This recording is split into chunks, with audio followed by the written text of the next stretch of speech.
and welcome to this week's edition of Under the Sun, where we will discuss and analyze certain stories from this week's edition of Alpha's newspaper. My name's Rick Shiner, and I'll be your host.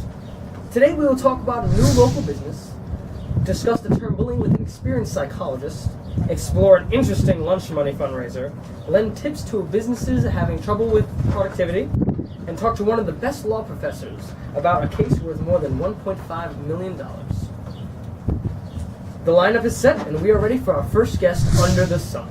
Ladies and gentlemen, please welcome Susan Murphy, Vice President of the American Psychologists Association. Thank you, Rick. It's very nice to be here. Now, Susan, I understand that you were here to help prevent bullying. That's right, Rick. I'm here to lend a solution to bullying. Now, bullying seems to be everywhere nowadays, Susan. How can we end this? People are labeling drama and simple conflicts as bullying. There are strategies to prevent this problem, and they all begin with shifting the social norm so that bullying moves from being shrugged off to being treated as unacceptable. But we can't do that if we continue to tell our children that bullying is everywhere. So, what are some of the main problems associated with false labeling? Kids often cry wolf when there is conflict. Also, kids are being labeled as bullies and are being labeled with a negative stigma that has lasting effects. Bullying is a problem, but when improperly defined, it can cause more unnecessary problems. So what is the correct definition of bullying? The definition of bullying adapted by psychologists is the physical and verbal abuse repeated over time involving a power imbalance, which is not just a simple indifference of opinion. Bullying can cause both short and long-term damage and should not be taken lightly. So how can we start eliminating some of the bullying that's occurring? The first step is to educate our kids about what bullying actually is and how to recognize it when they see it. That way, false labeling will decrease and more kids will be aware of this issue. Well, you heard it here first, ladies and gentlemen. The first step to stop bullying is to teach kids the difference between actual bullying and conflict between people. Well, we thank you very much, Mrs. Murphy, for your time, and we hope to see you again someday, under the sun. Well, we now interrupt this broadcast to bring you an advertisement from one of our sponsors. This broadcast is brought to you in part by Gold's Gym. You can overcome obesity. Get motivated and come down to Gold's Gym today.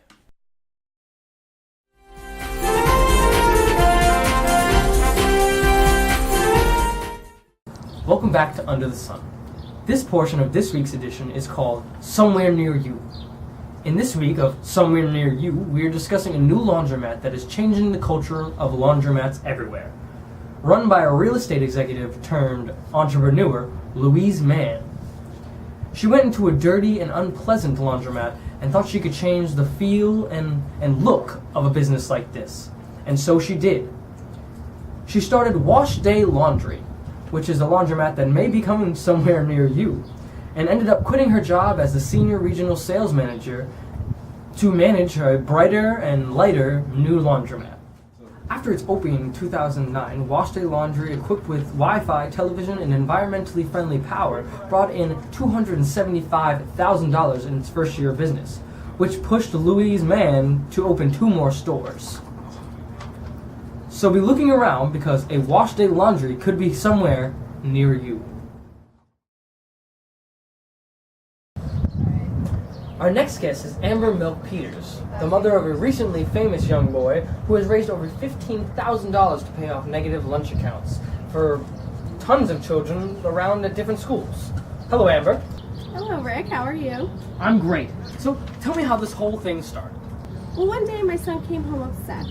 When I asked him what was wrong, he told me that one of his friends didn't get to have hot lunch with him. Yeah. I saw him too, so. Yeah, okay. I got like $10 to throw down.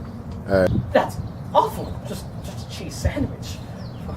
Well, what did you two do? It was really all his idea. I just helped. But we started raising money from family and friends to pay off all the negative lunch accounts at his school. Well, that's fantastic. Are you? I'm great. So tell me how this whole thing started. Well, in the first week, we paid off all 150 negative accounts at his school, and then he wanted to help kids at other schools too. So we set up an online campaign and got a little media attention and ended up raising $15,000. Well, isn't that incredible, folks? And how old is your son? He's 8. but he'll be 9 this July. Well, there you have it again, folks. An 8-year-old boy who is helping other children one negative account at a time. Well, thank you, Amber. Now, go cut out the article from Alpha's newspaper and go frame it or something. Oh, we have tons already. Thank you, Rick, and Under the Sun. Well, we now interrupt this broadcast to bring you an advertisement from one of our sponsors. The following stories are brought to you by the American Nursing Association. Are you man enough to become a nurse? Are you ready to go against the norm? Spots are opening up all over the U.S. Go to www.anac.org for more details.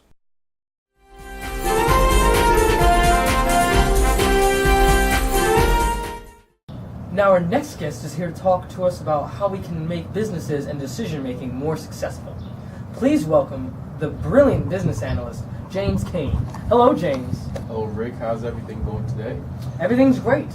I understand that you have some tips to lend to businesses that might benefit businesses. Well, that's right, Rick. In one word, diversity. Diversity? Yes, diversity. See, diverse teams bring a wide range of ideas to the table. They help tackle problems in a creative manner and help boost innovation among the team. So, how does this help businesses? Well, by surrounding employees with other people that have different identities, the problem of problem solving disappears because different opinions create different solutions, which make the margin for error much, much slimmer.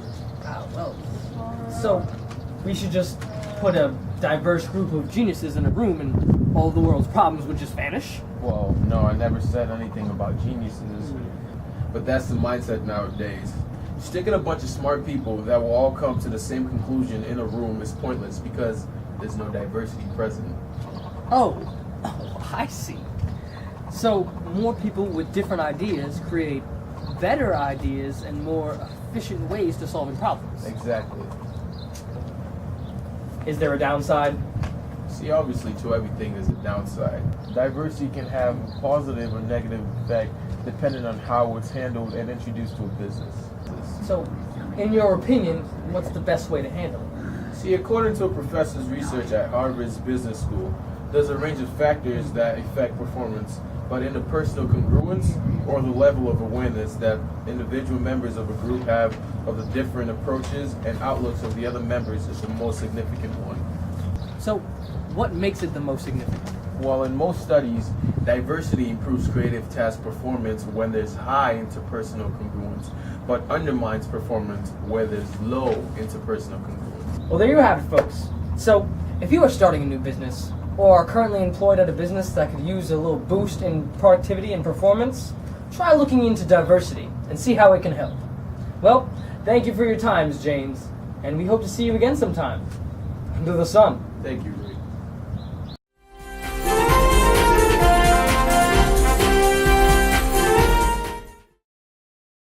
Well, our final guest today, under the sun, is Flint Brooks, a law professor at Yale University who recently studied a major case that was featured in this week's Alpha newspaper.